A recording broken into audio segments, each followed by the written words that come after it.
In my graduation day, my aunt interrupted the ceremony and said, "Since you owe us everything, we expect you to sign over your salary for the next 10 years. My parents nodded, they were in on it. But they forgot one thing: I had a secret scholarship they knew nothing about. I was raised in Cleveland, Ohio, in what most people would call a middle-class family. We weren't poor, but my parents acted like we were on the verge of bankruptcy at all times. Every expense was tracked. Every dollar spent on me was a debt they expected me to repay. There was no such thing as a gift. If they bought me clothes, I had to earn them by running errands. If they paid for my school supplies, I was reminded that I needed to be grateful by doing whatever they asked. My mom and dad weren't the only ones like this. The worst was my Aunt Barbara. She had more money than my parents, and she never let anyone forget it. She used money to control people. If she paid for something, she expected complete obedience in return. She covered part of my SAT prep classes. In exchange, I was expected to visit her every weekend and listen to her complain about her job. She helped with my college applications. That meant she got a say in where I applied and what I studied. She didn't have kids of her own, but she treated me like her investment. My parents loved this. They believed that children should take care of their parents once they were successful. They didn't see me as an independent person. They saw me as their retirement plan. I worked my ass off in high school. Not because I wanted to make my parents happy, but because I wanted out. My parents pushed me toward business degrees. They said I needed a practical career, one that would make enough money to support them. Barbara agreed. She even started introducing me to people in her company, talking about how I'd have a bright future in finance. I nodded along. I let them think I was following their plan. What they didn't know was that I had other plans. My real dream was architecture. I applied to top programs in secret, including Cornell University, which had one of the best architecture programs in the country.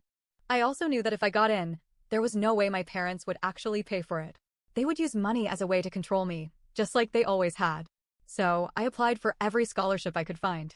And I got one. A full-ride scholarship. Tuition, housing, books, everything was covered. But I didn't tell them.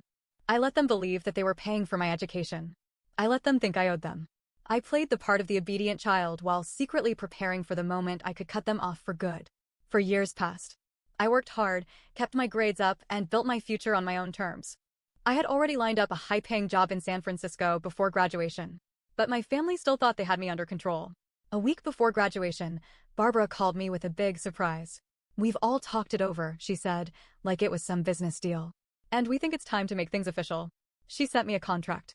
A legally binding agreement stating that, for the next 10 years, I would give 25% of my salary to the family, no questions asked. My parents signed it. Barbara signed it.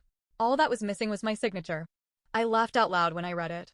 Barbara must have thought she was being clever because she included a clause saying that if I broke the contract, I would owe them back payments, with interest. She wasn't asking. She was demanding. I didn't respond. They took my silence as agreement. Graduation day finally arrived. It was supposed to be about me, but to my family, it was about their payday. They all showed up: Barbara, my parents, even a few extended relatives who had barely spoken to me in years. I knew exactly why they were there. I walked across the stage. I shook hands with the dean. I held my diploma in my hands, knowing that this was mine, not theirs. I walked over to my family, smiling, ready for what I knew was coming. And right on cue, Barbara stood up in front of everyone.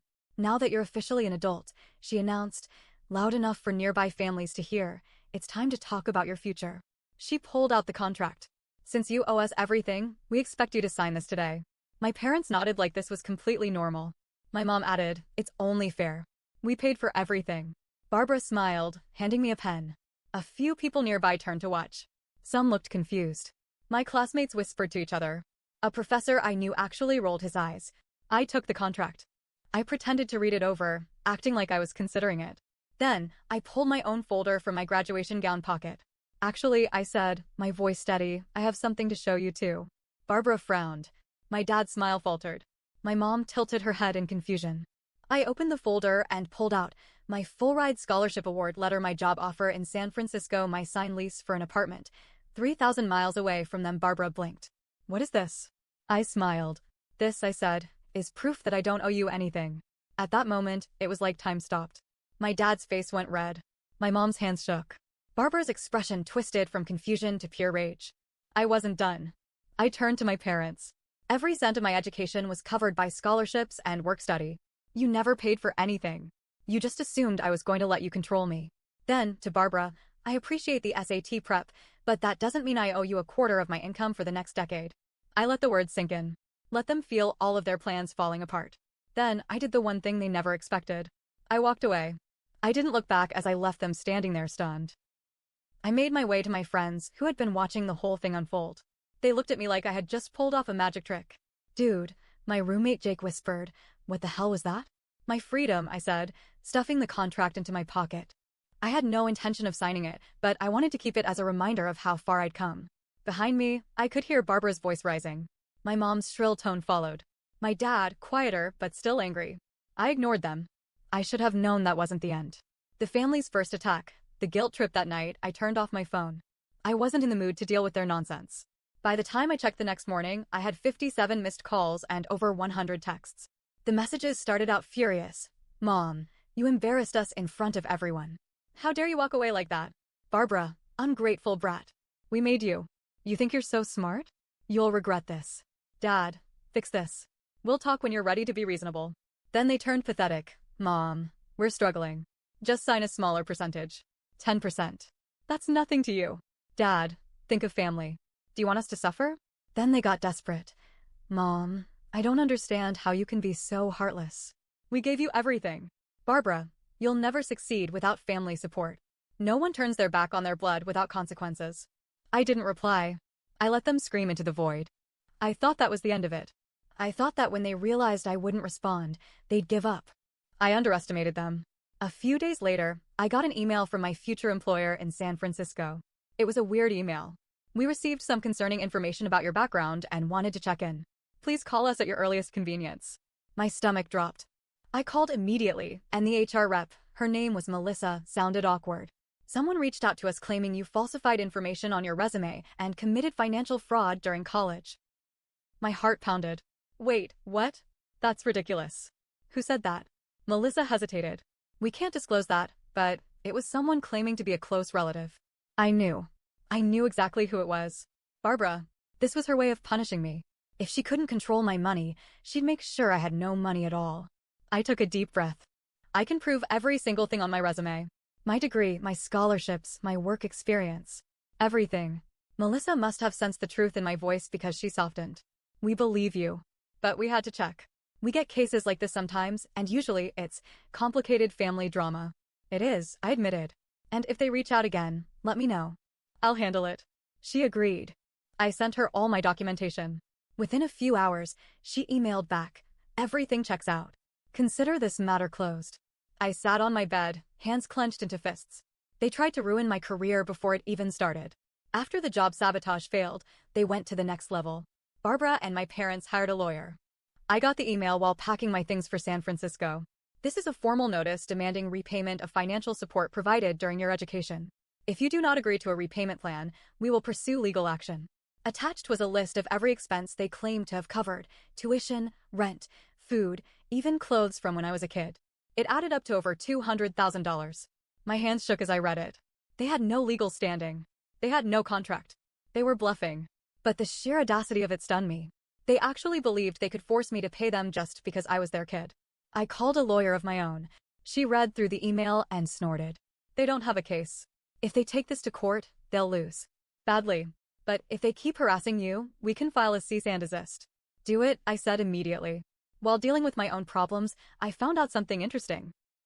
Barbara wasn't as financially stable as she pretended to be. She had made bad investments in the past few years. She needed my money.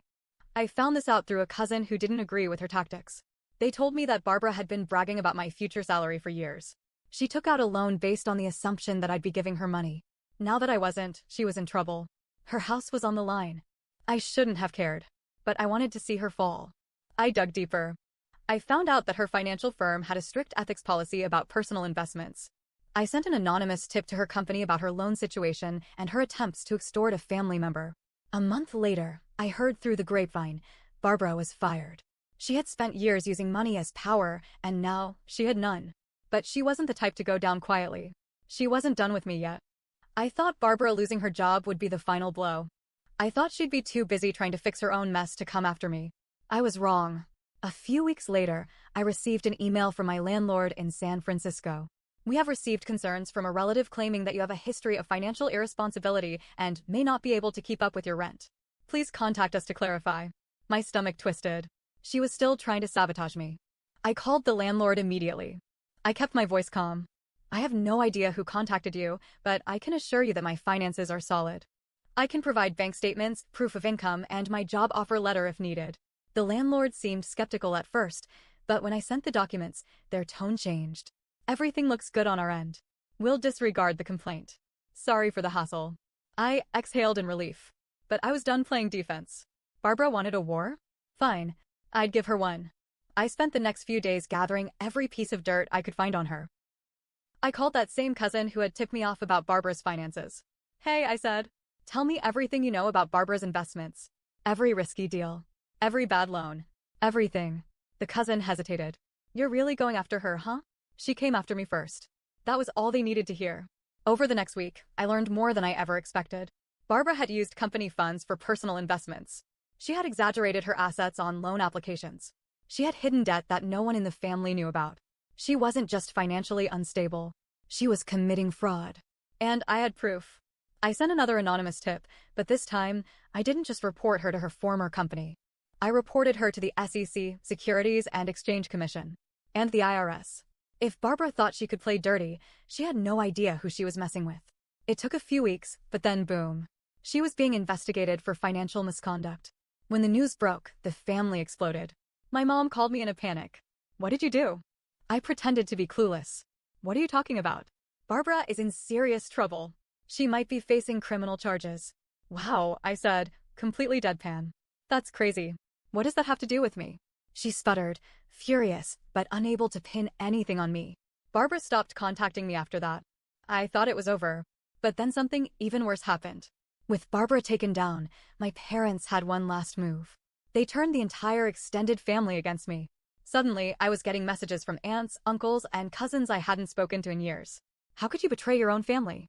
Barbara helped raise you. You ruined her life. Your parents sacrificed so much for you. And this is how you repay them. Even people who barely knew me were calling me selfish and ungrateful. The worst was from my grandmother. She called me herself. Her voice, usually warm, was cold. I don't know who you are anymore. You are no grandson of mine. That one stung. For a moment, I almost felt guilty. Then I remembered. These people didn't care about me. They cared about what they could take from me. I blocked them all. But my parents had one final trick up their sleeve. Just when I thought they couldn't go any lower, they tried to sue me. I got the papers in the mail. They were suing me for breach of familial obligation and unjust enrichment. They were demanding $200,000 in damages. I stared at the papers in disbelief. They were actually trying to take me to court for not giving them my salary. I called my lawyer, the same one who had laughed at their first threats. This time, she wasn't laughing. They actually filed, she said, flipping through the documents. It won't hold up, but they're trying to drain you financially through legal fees. That was the plan. They knew they couldn't win. But they also knew I was just starting my career. They wanted to bury me in legal costs until I had no choice but to pay them off. It was pure spite. But they underestimated me. I had one advantage they didn't. I had receipts. I gathered every text, every email, every voicemail where they talked about me owing them. I documented how they tried to sabotage my job and my apartment. I collected the threats. And then, I filed a counterlawsuit. Harassment, defamation, intentional interference with employment. My lawyer smiled as she filed the paperwork. Let's see how they like being on the receiving end. When my parents got the countersuit, they panicked.